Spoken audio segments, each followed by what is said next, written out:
Nou is mens gespanne. Jy's altyd gespanne as 'n radiolegende sou jy nie het lees.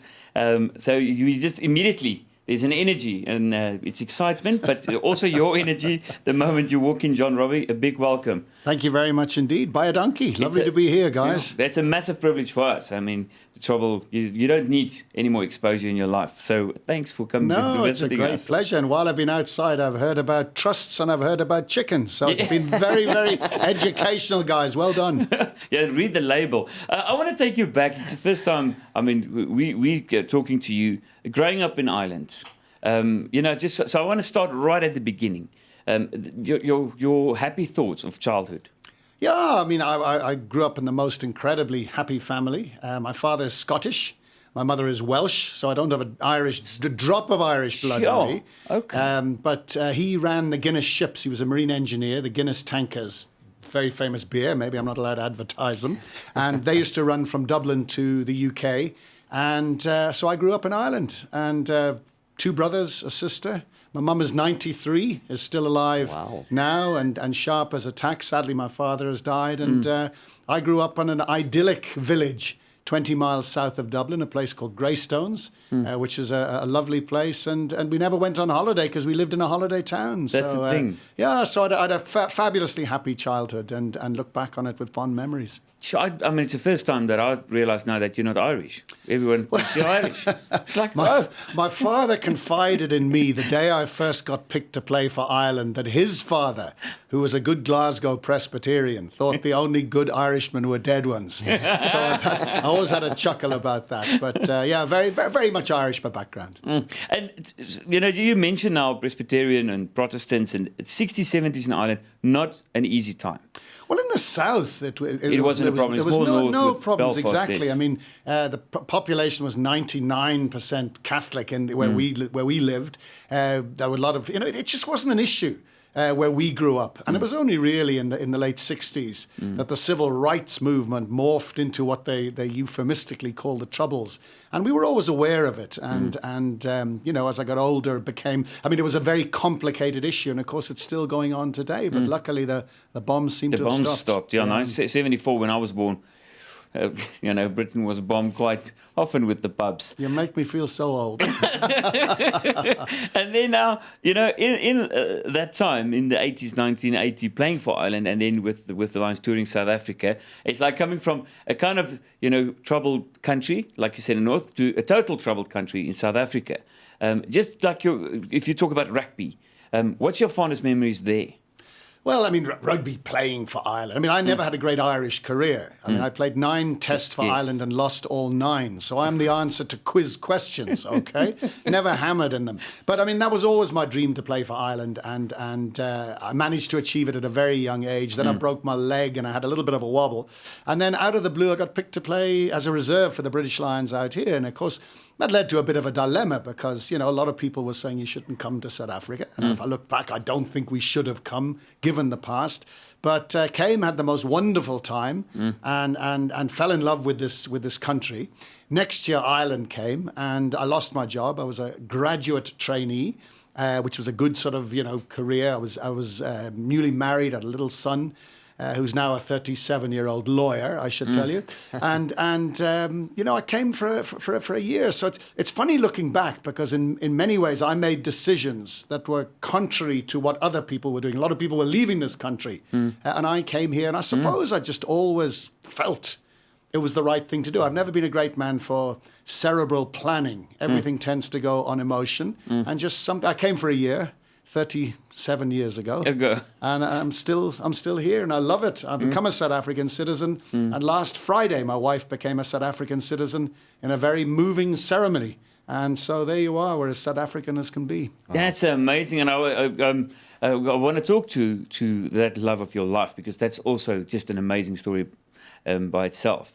Hy het ontmoet toe sy 13 jaar oud was en hy was 15. And just look at that. So bly net waar jy is, Robbie. Be careful. She's listening. Hi, Jenny. Jy is geskakel op die groot ontbyt en net toe ek vir John Robbie verduidelik, as jy nie konsentreer vir 'n sekonde nie, maak jy 'n fout. En nou het ek op die radio 'n foutjie gemaak by die nuushooftrekker se jingle, né? Lekker. Net so. In the studio, John Robbie, welcome again. Thank you. We talked about your background, that you're not Irish. I'm very sad about that. But then, let's talk radio. And it's been so long. It's over 30 years or 30 years. But you never overslept while you did the breakfast show. I think in total I did 17 years. And I was so paranoid because everybody oversleeps. Every morning show host oversleeps. And I said, it's never going to happen. And I had 2 alarm clocks.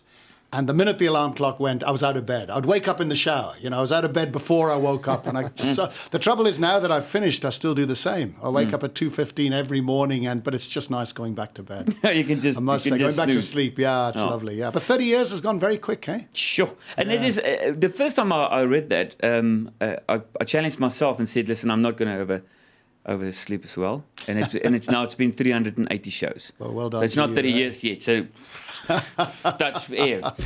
So the interviews, I know an interview like Desmond Tutu was standing out for you. Yeah. But just like in general, the interviews, highlights, lowlights, Yeah, so many. I mean, I say Archbishop Tutu, and I see he's not well now. He's getting elderly. But I think one of my favorite people in the world, and we developed a very good relationship off air as well as on air. So any time I spoke to him, that was very, very special. But there were so many of them. I mean, it wasn't all politics. I was sad that I never interviewed Nelson Mandela. Sure. I did meet him, and once he recognized me at a function, which was a huge honor. Yeah. Can you imagine? The most famous man Sure. in the world knows who you are. Thabo Mbeki, I did a very early interview with him when he'd come back from exile, which was terrific. And then some of the strange people you meet. I mean, Baron Stradum was an interview I did. Sure. The Wit Wolf, the man who when he came out. assassinated all these people. I interviewed him, and it was like interviewing a 5-year-old child. It was scary. And then Robert McBride. I mean, it was interesting. In a couple of weeks, there was Robert McBride, if you like, from one end of the fence, and Yes. Baron Stradum from the other. And it was amazing how listeners, half of them were absolutely incensed that you had Baron Stradum on, and Robert McBride was deemed, and the other way Yes. round. Yeah. And of course, what came across was just how polarized the country was in those days. And for all the problems we have at the moment, and there are serious problems with the country, it's still a much better place than in those days. Chris Harney was another one just before he got assassinated. you spoke to him. I remember talking about Sure. Orlando Pirates and him telling me the most incredibly funny joke, which I'm ashamed to say I've forgotten because it would be a lovely memory. And then, of course, what happened to him that Easter was tragic. There have been so many. Sure. But now the balance between your own opinion and getting the story, how did you manage that? Because, I mean, you've got your own opinion. People got to know you as someone that, you know exactly what you want. It's a difficult one. And bear in mind that 702 changed from being a rock and roll station to a talk station almost overnight. So we made it up as we went along. And I'd done a sports show where we'd done the crazy thing of talking to listeners. In those days, there was no talkback radio as such in the country. So I suddenly getting more politically aware of current affairs. I found myself running this program. We made it up. And I dealt with it as though I was having a conversation with my mates in a bar in Ireland where it's robust, there's no hold barred, not realizing that you were offending people. I also thought that if you had to convert people, if people didn't have your view, you had to convert them.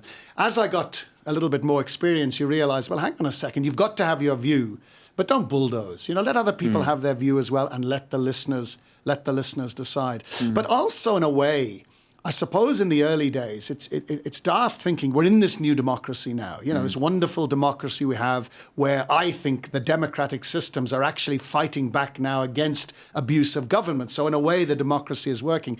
But in those days, pre-1990, even 1994, I mean, we didn't have that.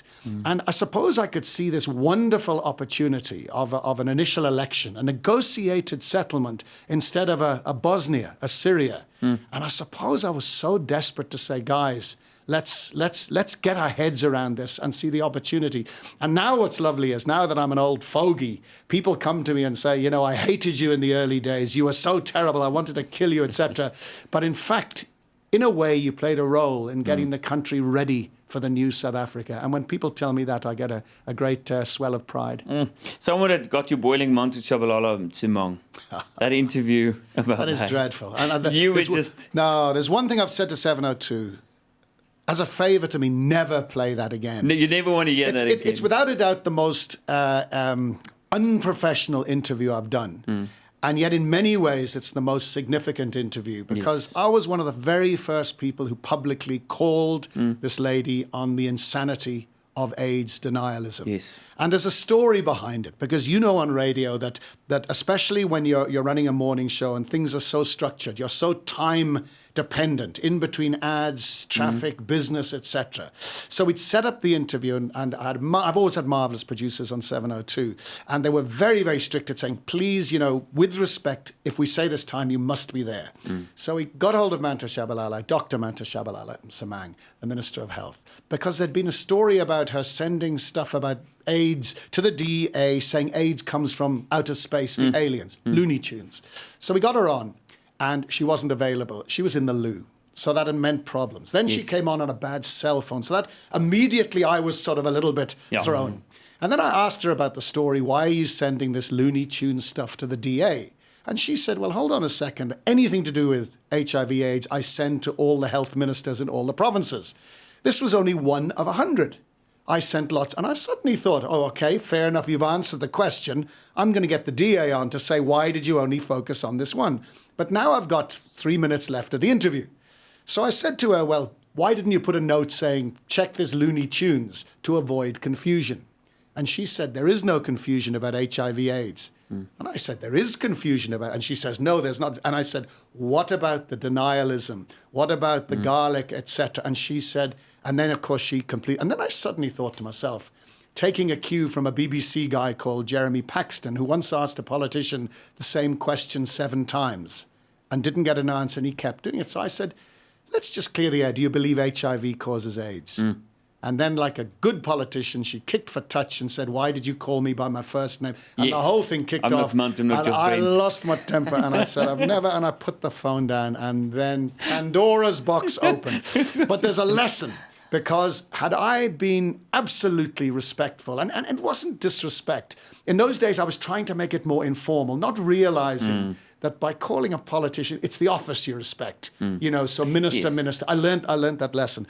But I learned the lesson also that if you do it unprofessionally, you give a politician who you have where you want him or her answering the tough questions, you give them a red herring with which to, to bring in something else. And it led to all sorts of stuff. And amazingly, even now, that was 1999. Yeah. That's what people still remember. So she's no longer with us, but I apologize for a very unprofessional interview, Dr. Msimang. But I'm also proud that I raised in public this issue. After that, I think a lot of people decided this needs to be. And I remember the late Kader Asmal, who was in government, a week later stood up and started questioning. And I'd love to think maybe I had an effect on that. Definitely. Also. I'm going to call you Mr. John Robbie. Yes. Not John anymore. Ons gesels nog steeds met John Robbie in die ateljee. Wat 'n heerlike oggend. So, John, I've got a couple of questions left. We spoke about criticism. It's one of my questions. How did you cope with people that didn't like you? Well, initially, I can't believe anybody doesn't like me because I'm such a lovely chap, But seriously, of course, and especially dealing with controversial issues. And there are, by nature, you're a talk show host, you're dealing with controversies. And when it got political, racial, religious, obviously those are the ones that get people very, very upset. I used to get very upset because the level of insult, that thought that people put into insulting you, and one of the biggest regrets I've got is I didn't keep, because this is the days before, social media. Why didn't you keep the letters that were sent to me? Because some of them were awful. And then it was a radio consultant called Ian Grace, who I think is the radio genius, who I worked with for a long time. And he said to me, John, you have to have another mindset. He said, every time somebody comes in and slams you, you must cheer. You must actually celebrate. I said, why? He said, because imagine if only the people who listen to you are the people who liked you.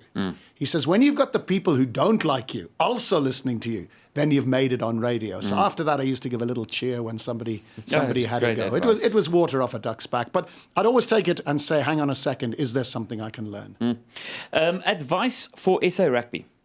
Advice for SA Rugby is don't panic. Too soon to panic. We've been there before. Go back to 1965, go back to 1974. Everybody thinks the Springboks were always the greatest side ever. They had downs as well.